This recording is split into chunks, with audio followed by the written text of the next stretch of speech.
Saiful Ghazal, IPB Angkatan 9 dari SMA Negeri 2 Gatot, Kabupaten Magelang. Pada hari ini saya akan melaksanakan pasca observasi kelas di rangkaian supervisi akademik yang telah kami lakukan bersama Bu Diani, rekan saya dan pengajar Fakultas Pendidikan Agama Islam dan Selamat pagi Bu Dian. Gimana kabarnya, sehat? Oke. Bu Dian, terima kasih kemarin saya sudah diizinkan untuk masuk di kelas Bu Dian untuk melakukan observasi. Maka pada hari ini izinkan saya mengajak Bu Dian untuk melakukan pasca observasi. Hanya kita benar-benar saja Bu Dian. Semoga nanti dengan perbincangan kita pada pagi ini kita observasi, ada hal yang mungkin bisa Bu Dian ambil untuk sekedar evaluasi atau mungkin bahkan memperbaiki pembelajaran Bu Dian di kelas. Itu gitu ya. Oke, ya kemarin kita melaksanakan observasi di hari Rabu tanggal 6 Maret 2024 kelas 11 6. Materinya apa ya? Oke, ada menggunakan media sosial. Tujuan pembelajarannya kemarin? Yang pertama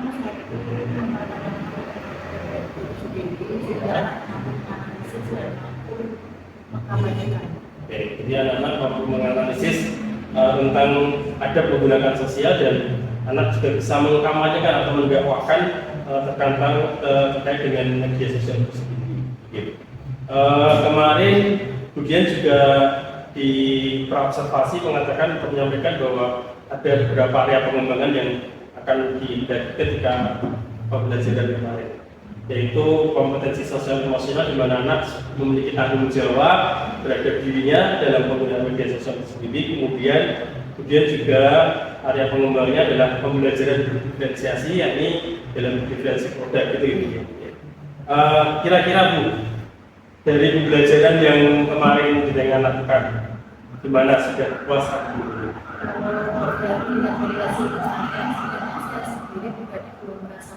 Belum merasa puas ya? Dengan hasil siswa dan juga pembelajaran yang mulai dari awal sampai dengan akhir. Oke, kan kenapa kok belum puas ya? Ada di posisi mana yang membuat jenengan masih belum merasa puas? Satu, mungkin mulai dari awal pembelajaran sampai dengan akhir, anak-anak itu memang ada beberapa yang antusias, tapi cenderung saya melihat itu hanya 60% yang antusias saja, dan yang lainnya lebih cenderung lebih ke pasif.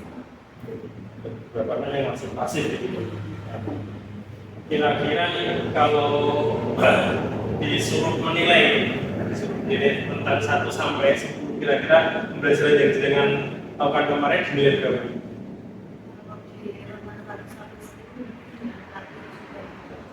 Harapannya, sebenarnya kalau harapannya kemudian paling tidak kalau mau diperbaiki mau dianggap berapa?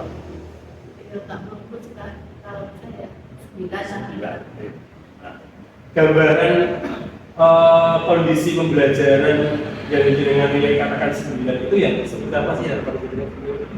Sebenarnya sih harapannya ya, karena tadi saya mengatakan yang pertama itu kan berdasarkan orientasi dan diferensiasi, harapannya juga saya bisa menerapkan itu dan bisa menyenangkan khususnya untuk anak-anak agar tidak pasif. Jadi Dan lebih kayak tuntutan aktif gitu ya. Jadi harapannya kelas 1 menjadi aktif gitu. Nah, ada beberapa hal yang mungkin dengan menyadari bahwa ada kekurangan di sana, tapi dengan sudah refleksi sendiri bahwa ada anak yang masih belum antusias atau belum aktif dalam pembelajaran karena mungkin atau metode atau definisi yang dengan lakukan mungkin belum maksimal di sana. Nah, kira-kira kalau ditanya untuk perbaikan besok, rencana pengembangan dengan akan lakukan apa?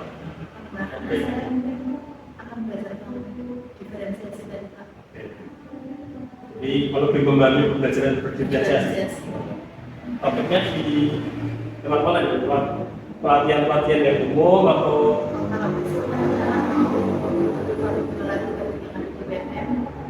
belajar ulang, kemudian kalau saya bisa memakai Ya, jadi dia merencanakan ada apa nih, pembelajaran memahami lebih dalam lagi terkait dengan konsep diferensiasi lewat PMM. Kira-kira mereka kapan itu? Kasih. Nah, kemudian saya sampaikan dulu hasil observasi saya kemarin ketika bersama Ibu Dian di kelas. Yang pertama, karena kemarin adalah kemudian berkomitmen terkait dengan aspek pengembangannya adalah KSE dan diferensiasi dengan strategi pembelajaran studi literatur dan PJDR itu konsep sebenarnya. Jadi anak-anak membuat poster kampanye dakwah.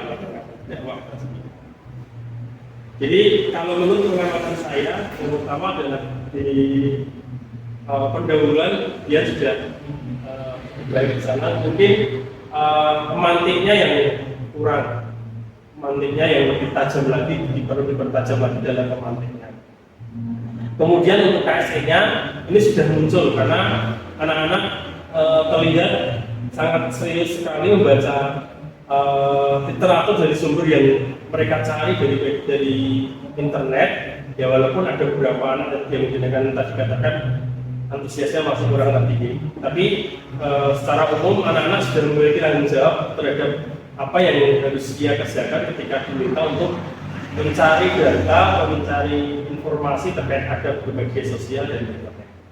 Kemudian di bagian diferensiasi produk dari hasil anak-anak yang sudah dikumpulkan lewat yang dengan atau link yang dengan bagikan, sudah nampak anak-anak memang membuat produknya bervariasi, ada yang poster, ada yang sekedar tulisan, bahkan ada yang berupa video, dan itu sudah mereka upload di bagian sosial mereka masing-masing. Jadi diferensiasi produknya sudah muncul di sana.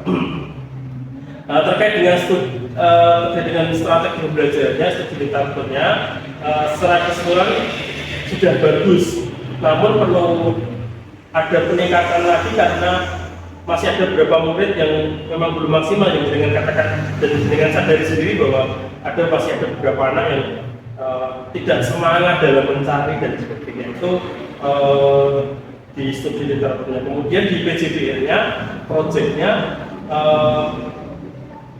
secara umum produk anak-anak ini sudah bagus, dan ketika dengan melakukan refleksi juga dengan memberikan apresiasi dan umpan balik yang cukup menarik di sana. Namun ada beberapa hal yang perlu digarisbawahi dan perlu disampaikan ke anak-anak bahwa dalam dakwah itu jangan asal kopas kemudian upload. Sebenarnya usahakan anak memulai dari berpikirnya sendiri. Jadi kalau boleh saya usulkan, mungkin akan lebih menarik lagi ketika pemantiknya tadi atau menggunakan media yang lain, misalnya menampilkan sosial media dengan atau kasus-kasus sosial media yang sedang hits pada saat ini. Nah, itu kan akan membuat anak lebih. Jadi ya walaupun di akhir jenengan sudah memberikan kasus yang kontekstual ya, jadi anak-anak diminta untuk mengajar sebuah kasus, kemudian mengaitkan dengan undang-undang ITE yang ada, sehingga sudah menggunakan itu akan lebih seru lagi ketika itu ditampilkan kasus yang ada dalam kita melalui proyektor atau media itu.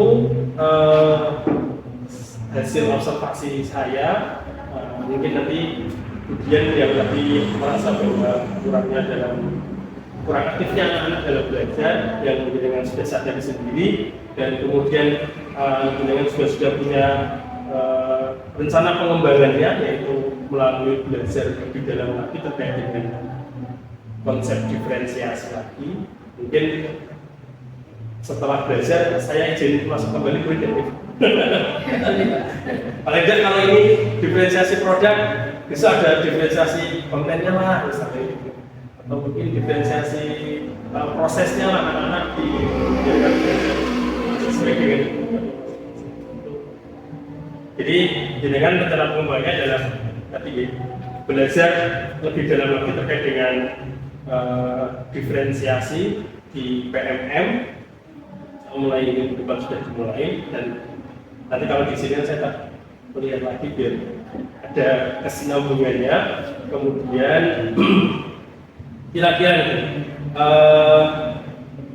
yang menjadi apa ya, penanggung jawab atau sebagai controllingnya ketika jenengan sudah belajar atau sudah melakukan rencana pengembangan diri ini, jenengan rencananya akan melibatkan siapa ini? Oh, aku harus belajar ini, pembelajaranku dari kemarin dengan sekarang sudah beda apa belum ya? Kira-kira ada dan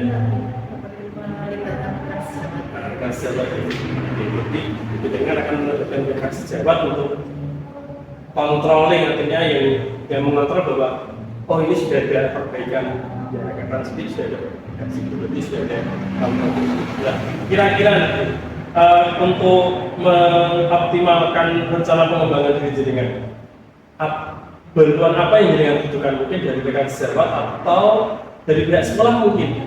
Kira-kira butuh bantuan dari rekan sejawat atau teman atau sekolah? Saya kira untuk perbaikan diri saya seperti pribadi saya butuh Pak. Saya butuh masukan diri saya dalam proses pembelajaran. Kira-kira mana sih yang perlu saya perbaiki dan masukan-masukan dari teman-teman itu yang kiranya saya belum pernah dapatkan. Paling kalau bisa ya teman sejawat, dan kalau bisa lebih berarti tidak